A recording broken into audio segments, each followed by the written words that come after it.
अस्सलाम वालेकुम प्यारे बच्चों, क्या हाल चाल है जी? ठीक ठाक हैं। मैं हूं professor Mohammad Tariq Nadeem from government Islamia college civil lines.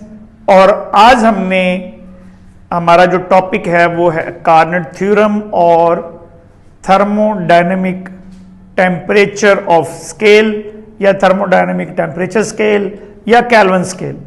इसको हमने डिस्कस करना है। लास्ट लेक्चर के अंदर आपने कार्नट थ्योरम रेफ्रिजरेटर से पहले वाला जो लेक्चर था हमारा, उसमें हमने कार्नट इंजन के बारे में पढ़ा था। और कार्नट इंजन एक चूंकि रिवर्सिबल इंजन है, एक आइडियल हीट इंजन है। और कार्नट ने हमें जो उस बंदे ने का जो कारनामा था, उस कारनामा क्या था कि जो कोई भी हीट इंजन है, जो कार्नट इंजन है, वो सिर्फ और सिर्फ दो टेम्परेचर्स पर डिपेंड करता है, T1 और T2 पर डिपेंड करता है। इसका मतलब है कि अगर टेम्परेचर लिमिट्स को चेंज कर दें हम, तो हम किसी भी हीट इंजन की एफिशिएंसी को चेंज कर सकते हैं। उसने हमें ये कहा कि जो क्या एफिशिएंसी हमने निकाली थी कार्नट इंजन की भला, eta is equal to 1 minus T2 over T1। This is the temperature of hot reservoir, this is the temperature of cold reservoir. उसने हमें ये कहा कि T1 और T2 पर एफिशिएंसी डिपेंड करती है, it is independent of the working substance. तो कार्नट साहब का ये कहना था कि इंजन के अंदर चाहे आप डीजल इस्तेमाल कर लें, आप पेट्रोल इस्तेमाल कर लें, आप CNG इस्तेमाल करें, आप LPG इस्तेमाल करें, जो भी इस्तेमाल कर लें, एफिशिएंसी इन बातों पर डिपेंड नहीं करती। ये कार्नट का कहना था, मेरा नहीं है, ठीक है। सिर्फ और सिर्फ किस पर डिपेंड करती है? T1 और T2 पर डिपेंड करती है। ये कार्नट साहब ने एक हमें दिया। उन्होंने कहा जी जब तक हम T1 और T2 को चेंज नहीं करेंगे एफिशिएंसी चेंज नहीं होगी। ये कार्नट साहब का मतलब जो एक मेन काम था ना, वो यही था कि एफिशिएंसी जो है it is independent of the working substance in the heat engine. कि हीट इंजन के अंदर आप जो सी मर्जी वर्किंग सब्सटेंस इस्तेमाल कर लें, जो मैंने आपको कहा कि पेट्रोल इस्तेमाल कर लें, डीजल इस्तेमाल कर लें, LPG इस्तेमाल कर लें, CNG इस्तेमाल कर लें, ठीक है। बात समझ में आ गई? आने वाले वक्त ने ये साबित कर दिया कि अगर हम डीजल इस्तेमाल करेंगे तो फिर वो जब उसका मॉलिक्यूल टूटेगा तो ज्यादा टेम्परेचर क्रिएट करता है, ठीक है। तो बनिस्बत किसके? पेट्रोल के। तो वो बदलते T1 और T2 ही हैं, चाहे जो मर्जी हो जाए। तो इसलिए आपने जो याद रखना है वो ये है कि किसी भी रिवर्सिबल हीट इंजन की या कार्नट इंजन की जो एफिशिएंसी है वो किस पर डिपेंड कर रही है? 1 माइनस T2 ओवर T1, यानी only depends upon T1 T2, it is independent of the working substance. अच्छा, कार्नट थ्योरम क्या है? कार्नट थ्योरम ये है कि अगर फर्ज करें आपके पास फर्ज करें ये T1 है और ये हमारे पास हीट इंजन है, ठीक है जी। ये T2 है, यहां से उसने Q1 हीट एब्जॉर्ब की, Q2 बाहर निकाल दी। ये हमारे पास एक कार्नट हीट इंजन है, कार्नट इंजन है, ठीक है। अब ये किसके दरमियान वर्क कर रहा है? T1 और T2 के दरमियान वर्क कर रहा है। अगर ये एक और हीट इंजन हो और फर्ज कर लें ये भी कार्नट इंजन है, ये T1 T2 है।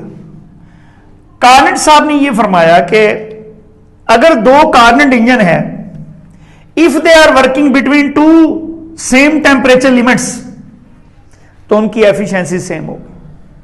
यानी all the Carnot engine have same efficiencies if they are working between two same temperature limits.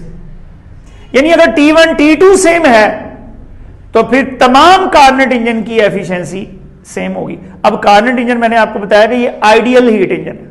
अच्छा, अगर हमने यहां पर प्रैक्टिकल हीट इंजन कोई लगा दें, फर्ज करें ये कोई प्रैक्टिकल हीट इंजन है, प्रैक्टिकल इंजन है जी, किसकी एफिशिएंसी ज्यादा होगी बताओ?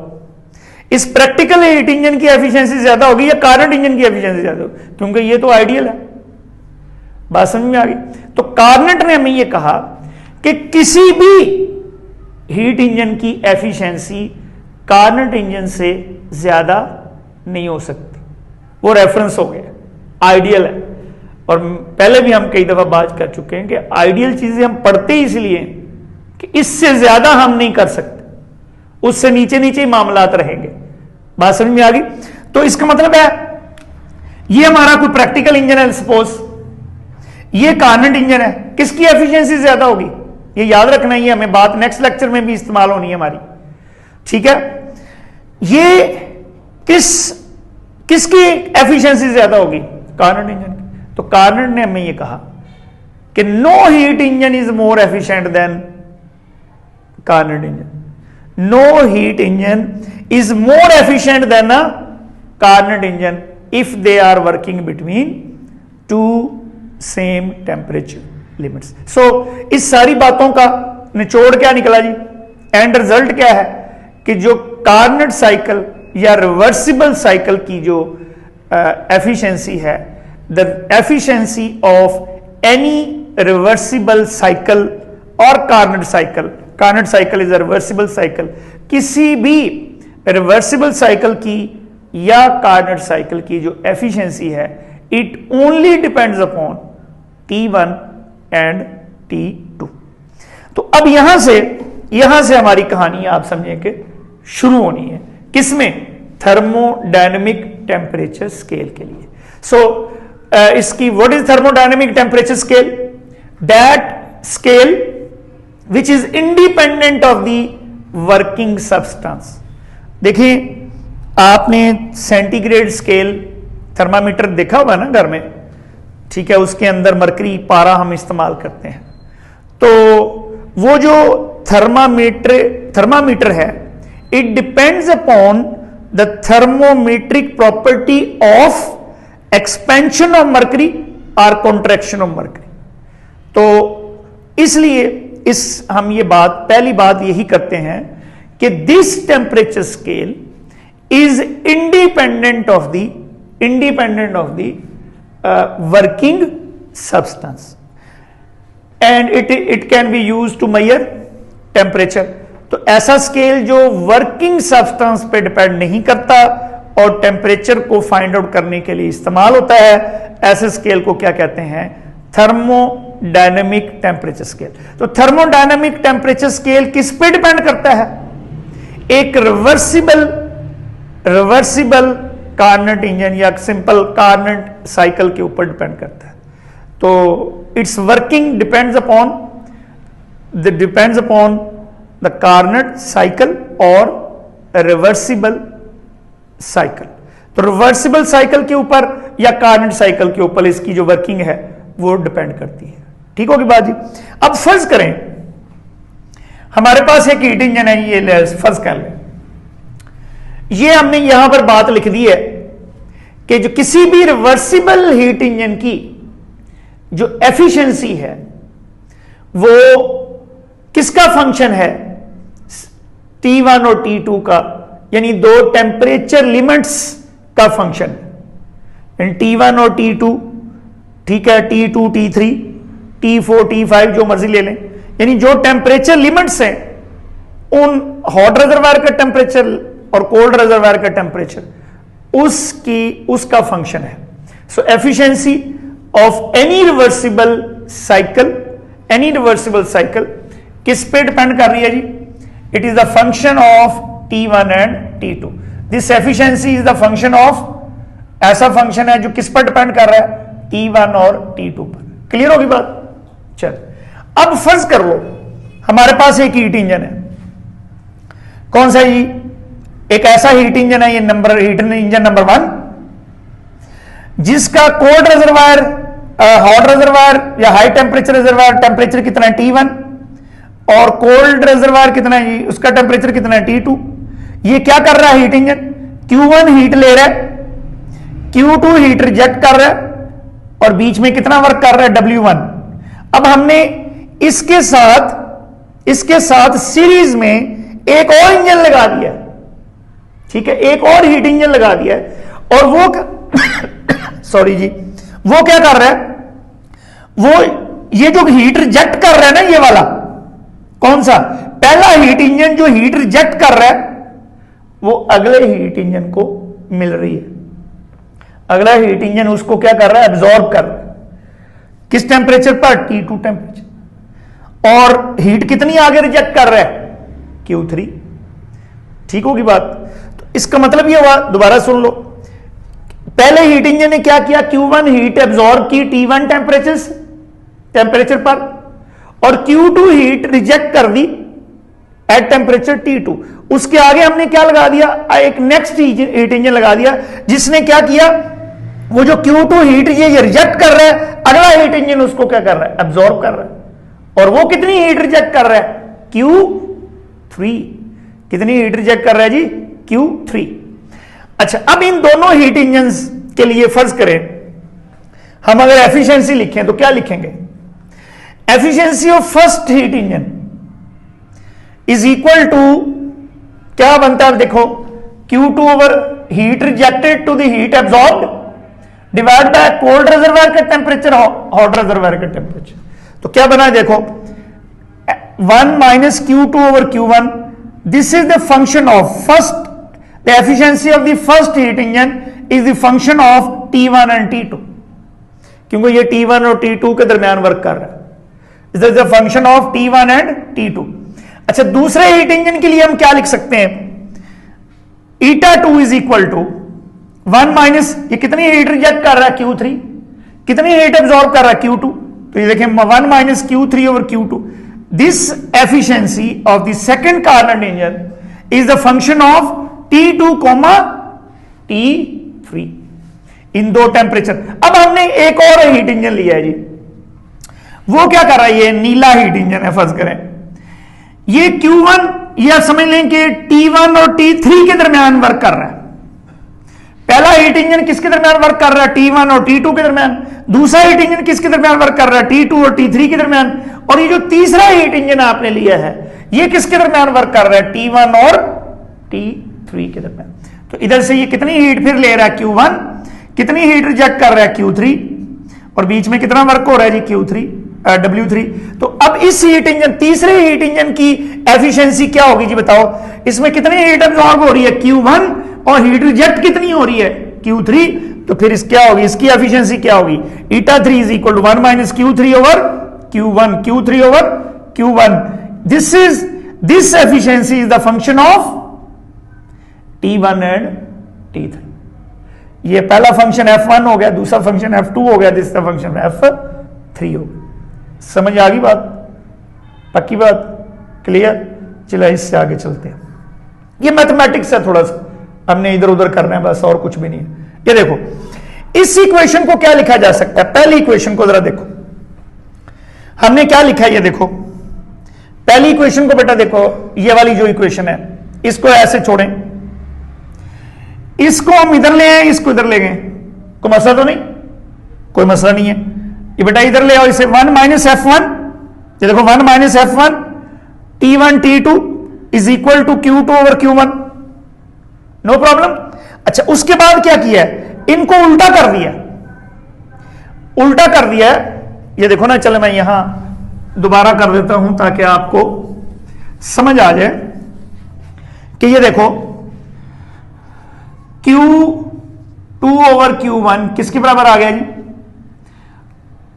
1 over 1 minus F1 T1 T2।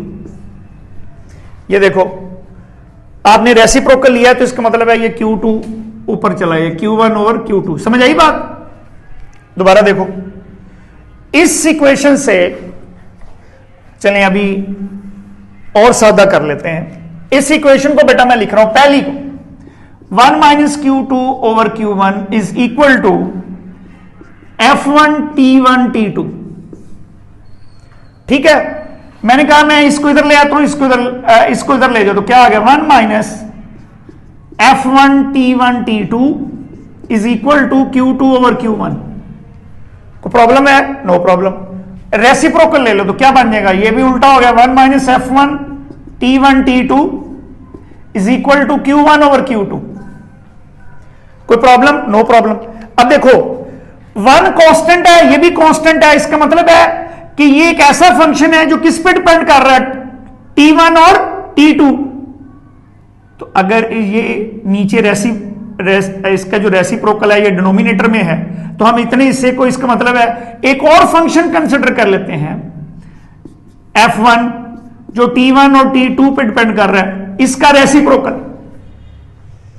इसका जो रेसिप्रोकल है, यानी ये जो 1 over 1 minus, this is another function, इसको लेट कर लिया है कि ये इसके बराबर है, लेकिन अगर ये T1 और T2 पे डिपेंड कर रहा है तो इसका मतलब है जो नया फंक्शन हमने कंसिडर किया इसका रेसिप्रोकल, इसका स्मॉल f1 का जो रेसिप्रोकल है वो भी किस पे डिपेंड करेगा, वो भी T1 और T2 पर ही डिपेंड करेगा।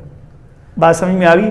मसलन अगर देखो ना y is equal to 1 over x, मैं लिखने लगा हूं 1 over x let's say a into b, suppose, इसका मतलब अगर x जो है वो a और b पे डिपेंड कर रहा है तो फिर इसका जो रेसिप्रोकल है a और b को चेंज करने से अगर x चेंज हो जाएगा तो फिर y भी चेंज हो जाएगा। अगर a और b को चेंज करने से, सपोज अगर a और b को चेंज करने से क्या चेंज हो जाए, x चेंज हो जाए, x चेंज होने से क्या y सेम रहेगा?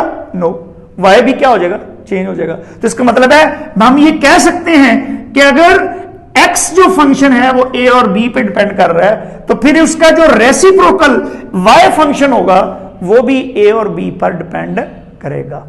ठीक है, तो इसको हम लिख सकते हैं, यानी आप समझ लें कि इसका जो reciprocal we have, the reciprocal of this function is another function, वो भी T1 और T2 पर डिपेंड करेगा। तो इसको हम आगे, उसको फंक्शन बदल दिया है, x की जगह y ले लिया, मतलब मैंने जो आपको एग्जांपल दी है Q1 ओवर Q2 आ गए। क्लियर है? इसी तरह से हमने क्या किया, ये देखें, ये मैंने उधर भी सॉल्व कर दिया जरा कि F1 is equal to T1 T2 is equal to Q1 over Q2। इसी तरह से दूसरी इक्वेशन के लिए हम क्या लिख सकते हैं, F2 capital F2 T2 T3 Q2 over Q3।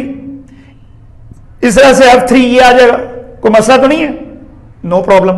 अब हमने क्या किया है, अब हमने ये किया, इस इक्वेशन को लिया, जरा देखो ये वाली, ये पहली जो इक्वेशन है ये वाली, इस इक्वेशन को लिया है, मैं दोबारा जरा कर देता हूं, इस इक्वेशन को जरा देखें, मैं क्या लिख सकता हूं, इस इक्वेशन को लिख सकता हूं जी Q1 over Q2 is equal to, देखिए मैं क्या करने लगा हूं, Q1 को भी देखो, इसको ऐसे लिखा जा सकता है Q1 over Q2 is equal, Q1 को डिवाइड कर दिया किससे, Q3 से, और Q2 को भी डिवाइड कर दिया किससे, Q3 से। लो जी, को मसला तो नहीं है, इक्वेशन को ठीक है ऊपर नीचे बेटा डिवाइड कर दिया सेम क्वांटिटी से, तो कोई फर्क नहीं पड़ेगा। अब ये देखो, इसका मतलब है Q1 और Q2 को ये लिखा जा सकता है। तो अब हमारी ये जो इक्वेशंस हैं, ये जरा देखें, Q1 और Q2 क्या है, ये वाला, ये है, इस तरह से Q2 और Q3 ये है, Q1 और Q3 ये है, तो फिर ये क्या बन गया जी, ये बन गया, ये देखो इधर लिखा हुआ F1 T1 T2, ये ऊपर वाला क्या है, ये वाला, ये कोई मसला तो नहीं। अब यहां से इधर देखें, ये इस मैथमेटिक्स से जरा देखें कि ये जो फंक्शन है F1 जो फंक्शन है ये वाला, यानी आप ऐसे इसको कर लें कि F1 is equal to T1 T2 is equal to F3।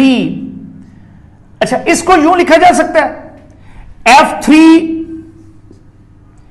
T1, बात समझ में आ गई, और F3 T3 अलग-अलग करके भी लिखा जा सकता है, कोई ऐसा मसला नहीं है इसमें। ठीक है, या आप अगर सादगी के लिए लिखना चाहें, मैं ऊपर नीचे मतलब उसको काटना चाह रहा था, लेकिन चलो जरा वैसे सादा मैथमेटिक्स ही देख लेते हैं। देखो ऐसे कर लो, ये जो फंक्शन है लेफ्ट हैंड साइड पे, ये किस पे डिपेंड कर रहा है, T1 और T2 पर। इसका मतलब है जो F1 है this is a function of T1 and T2। अच्छा, ये बराबर किसके आ रहा है? F3 और F2 के। यानी जो F1 फंक्शन है वो बराबर है function number 3 divide by function number 2। ऐसा ही है ना? लेकिन जो F1 है वो किस पे डिपेंड कर रहा है? F1 डिपेंड कर रहा है T1 और T2 पर, लेकिन F3 किस पे डिपेंड कर रहा है? T1 और T3 पर। और F2 किस पे डिपेंड कर रहा है? T2 और T3 पर। लेकिन F1 चूंकि T1 और T2 पर डिपेंड कर रहा है और ये चीज इसके बराबर है, इसका मतलब है क्या F1 T3 पर डिपेंड कर रहा है? नो। इसका मतलब ये हुआ ये वाली इक्वेशन बेटा इसके बराबर है। F1 चूंकि सिर्फ T1 और T2 पे डिपेंड कर रहा है, T3 पे डिपेंड नहीं कर रहा, तो फिर इसका मतलब है T3 क्या हो जाएगा? कांस्टेंट हो जाएगा। तो हम यहां पर लिख सकते हैं कि as F1 does not depend upon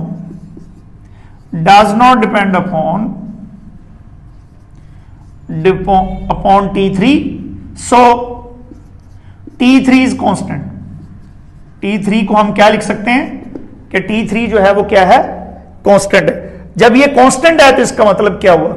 इसका मतलब है ये इसको हम एलिमिनेट कर देते हैं। तो एलिमिनेट करेंगे तो ये बेटा देखो, ये दोबारा इसको Q1 और Q2 को अगर ये लिखा जा सकता है तो इसको दोबारा भी तो लिख सकते हैं ना? बिल्कुल लिख सकते हैं। ये लिख लिया, इसका मतलब है इसको एक नया फंक्शन सपोज कर लिया, ठीक है? F3 T1 T3 था, लेकिन अब चूंकि ये जो साई 3 आया है ये सिर्फ T1 पर डिपेंड कर रहा है और ये जो साई 2 है ये किस पर डिपेंड कर रहा है? T2। बीच में जो है हमने T3 ऊपर नीचे से कैंसिल कर दिया है, क्योंकि हमारा F1 T3 पे डिपेंड नहीं कर रहा। T3 को क्या ले लिया है? कांस्टेंट ले लिया है, ठीक है? वो खत्म हो गया। तो केल्विन ने साई 3 ऑफ T1 और साई 2 ऑफ T2 को सिंपली क्या लिख लिया? T1 over T2, T1 over T2। तो थर्मोडायनेमिक टेम्परेचर स्केल से यह चीज साबित हो गई। क्या चीज साबित हो गई? कि किसी भी कार्नेट इंजन में, किसी भी कार्नेट या रिवर्सिबल इंजन में जो टेम्परेचर की जो रेशो है वो हीट एब्जॉर्ब और रिजेक्टेड, ये जो हीट की जो रेशो है वो इसके बराबर है। इसका मतलब ये क्या मतलब हुआ जी? कि T1 over T2 is equal to Q1 over Q2। लेकिन ये किसके लिए है? It is possible only for reversible cycle और रिवर्सिबल हीट इंजन। ये सिर्फ रिवर्सिबल साइकिल के लिए पॉसिबल है। ये मैं बार बार कह रहा हूं, ये हमें नेक्स्ट कल यानी नेक्स्ट लेक्चर के अंदर भी इसकी जरूरत पड़नी है, जब हमने क्लॉजियस थ्योरम को ड्राइव करना है, ठीक है? तो ये इस इक्वेशन की हमें जरूरत पड़ेगी और इस बात की भी जरूरत पड़ेगी, ठीक है जी? अब यहां से फर्ज करो हम एक हीट इंजन है ये हमारे पास, कार्नेट इंजन, रिवर्सिबल हीट इंजन। वो क्या करेगा? दो टेम्परेचर के दरमियान वर्क करेगा। एक फर्ज कर लें एक T टेम्परेचर है जो आप मालूम करना चाहते हैं, ठीक है जी? और एक टेम्परेचर है हमारा, इसको हम ले लेते हैं, ये है ट्रिपल पॉइंट ऑफ वाटर। अब ट्रिपल पॉइंट ऑफ वाटर क्या होता है? ट्रिपल पॉइंट ऑफ वाटर बेटा क्या है? ऐसा टेम्परेचर जो कि किसके बराबर है? T ट्रिपल पॉइंट 273.16 केल्विन या 0.001 आई थिंक 0.001 डिग्री सेल्सियस। अच्छा, अब इसमें देखें, ये एक ऐसा टेम्परेचर है जिस पर, ऐसा टेम्परेचर जिस पर आइस यानी सॉलिड, ठीक है, वाटर यानी लिक्विड, समझ आ गई बात? वेपर्स यानी आप समझ लें गैस। अब ऐसा यूनिक टेम्परेचर जिस पर पानी आप समझ लें तीनों हालतों में मौजूद है। कौन सी? लिक्विड, सॉलिड और गैस, तीनों हालतों में 0 डिग्री सेंटीग्रेड या 273.16 केल्विन जो है, एक ऐसा टेम्परेचर है जिस पर पानी जो है वो बर्फ की सूरत में भी मौजूद है, पानी लिक्विड की सूरत में भी मौजूद है और वेपर्स की सूरत में भी मौजूद है। तो इस टेम्परेचर को हम क्या बोलते हैं? Triple point of water. तो जो केल्विन स्केल है इसमें हमने 2 फिक्स पॉइंट लेने हैं। This is the one fix point of kelvin scale. इस केल्विन स्केल का ये एक फिक्स पॉइंट है, ये रेफरेंस पॉइंट, हमने एक रेफरेंस पॉइंट ले लिया। कौन सा? Triple point of water.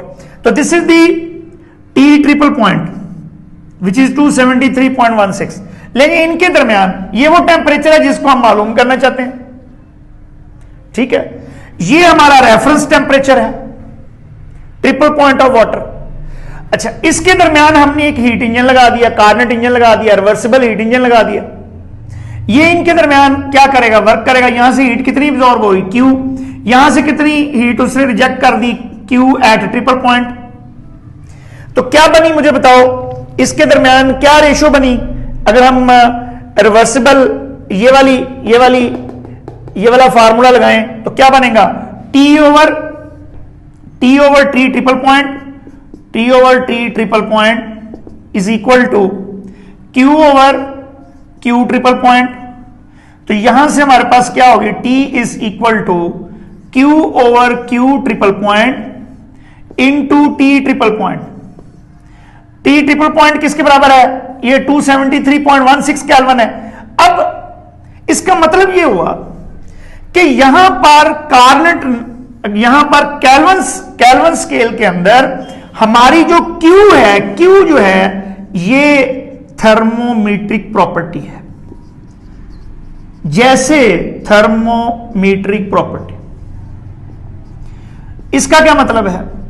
इसका मतलब बेटा ये है कि जिस तरह से आम जो हमारा थर्मामीटर होता है उसमें हम मरकरी के एक्सपेंशन यानी वॉल्यूम, उसका जो वॉल्यूम है उसको हम कंसिडर कर रहे हैं, थर्मोमीट्रिक प्रॉपर्टी के तौर पर वो एक्ट कर रहा है। वॉल्यूम का एक्सपैंड होना और कॉन्ट्रैक्ट होना, वॉल्यूम का बढ़ना और कम होना, उससे हम उसके मरकरी के वॉल्यूम का बढ़ना और कम होने से टेम्परेचर को मेजर करेंगे। यहां पर हम क्या करेंगे? किस चीज को कंसिडर करके टेम्परेचर को फाइंड करेंगे? हीट एब्जॉर्ब और हीट रिजेक्टेड। यानी जो हीट है इस कार्नेट साइकिल के अंदर, ये इसको हम, अगर मैंने कहा कि इस टेम्परेचर को हमने क्या ले लेना है? रेफरेंस। तो इसके दरमियान अब हम एक स्केल डेवलप कर लेंगे। ये तो ले लिया ना रेफरेंस। अब हम बार बार मुख्तलिफ टेम्परेचर्स के ऊपर यहां सीरीज ऑफ कार्नेट इंजन लगा देंगे, यानी कार्नेट साइकिल्स परफॉर्म करेंगे। और उससे क्या होगा? उससे हम ये जो हीट है, ये वाली हीट्स जो हैं, इनको एब्जॉर्ब नोट करेंगे और एक स्केल डेवलप कर लेंगे बाय यूजिंग दिस इक्वेशन। यानी एक इसे आप समझ लीजिए, ये वाला जो टेम्परेचर है ये रेफरेंस के तौर पर एक्ट करेगा। किसके तौर पर एक्ट करेगा जी? रेफरेंस के तौर पर एक्ट करेगा। ठीक है, यानी मैं मिसाल आपको एक देने लगा हूं, शायद आप उससे बात समझ जाए। मसलन हमने एक स्केल डेवलप करनी है। फर्ज करें हम कहेंगे कि लें जी, लेट्स से कि ये 273 है, लेट्स से कि 300 केल्विन है लिए। ये जो हमें पहले नोन टेम्परेचर है, लेट्स से जब भी कोई स्केल डेवलप करते हैं तो पहले नोन के ऊपर निशान लगाते हैं ना। बात समझ में आ गई है कि ये नोन के ऊपर जब स्केल आपने बना दी कि ये पहले नोन टेम्परेचर्स के दरमियान आपने परफॉर्म कराना है, तो फिर इसमें क्या कर लेंगे कि लो जी, अगर ये 300 केल्विन हो तो इतनी हीट एब्जॉर्ब होती है। 400 केल्विन ले लें, इतनी हीट एब्जॉर्ब होगी और रिजेक्ट हो गई। समझ आ गई बात? यानी इनकी ये टेम्परेचर फिक्स रखना है। अगर ये टेम्परेचर हो, ये टेम्परेचर इन टेम्परेचर्स की रेशो ये है, हीट्स की रेशो ये आ गई, लेकिन ये रेशो आ गई, लेट से 0.1 रेशो आ गई, फिर 0.2 रेशो आ गई, फिर 0.3 रेशो आ गई, फिर 0.4 रेशो आ गई। मैं मिसाल दे रहा हूं आप, उस रेशो से हम क्या बना लेते हैं, एक स्केल बना लेते हैं। तो अब फर्ज करो स्केल डेवलप हो गई, और ठीक है, तो अब एक अननोन टेम्परेचर है जिस टेम्परेचर का हमें पता नहीं है, उससे भी तो कोई एक इन दोनों के दरमियान Q और Q ट्रिपल पॉइंट के दरमियान एक रेशो आएगी कि नहीं आएगी ना। उससे हमें पता चलता कि अगर ये रेशो थी तो टेम्परेचर इतना था, ये रेशो आई तो टेम्परेचर कितना हुआ, वो जो स्केल हमने बनाई हुई है उससे हम उसको कंपेयर कर लेंगे। अल्लाह और खैर से बात क्लियर हो गई। उम्मीद है आप इसको अंडरस्टैंड कर गए होंगे। नेक्स्ट लेक्चर तक के लिए इजाजत दीजिए। अल्लाह हाफिज।